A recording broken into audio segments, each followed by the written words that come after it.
এই যে এই কবরগুলো দেখছেন, এখানে আপনার মতোই তাগড়া মানুষ শুয়ে আছে, এখানে আপনার মতোই পাওয়ারফুল মানুষ শুয়ে আছে, এখানে আপনার মতোই ধনী মানুষ শুয়ে আছে, এখানে আপনার মতোই টাকাওয়ালা মানুষ শুয়ে আছে। ঠিক তেমনই আপনাকে একদিন মারা যেতে হবে এবং এই কবরবাসী হতে হবে। মৃত্যু সবারই জন্য জরুরি। আল্লাহ তাআলা যার গিফট দিয়েছেন তাকে মৃত্যুবরণ করতে হবে, এ কথাই ঠিক। তবে আপনিও মারা যাবেন, আপনাকে একদিনে কবরে আসতে হবে। আল্লাহ তাআলা বলেন, কুল্লু নাফসিন যায়কাতুল মউত, প্রত্যেক জীবকে মৃত্যুর স্বাদ গ্রহণ করতেই হবে।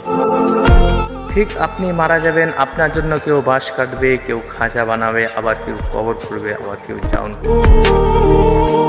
ঠিক সেই জোহর বাদ হোক কিংবা আসর বাদ হোক কিংবা মাগরিব বাদ হোক কিংবা এশার পর হোক, আপনাকে ঠিক এই মতোই কবরে রেখে চলে যাবে।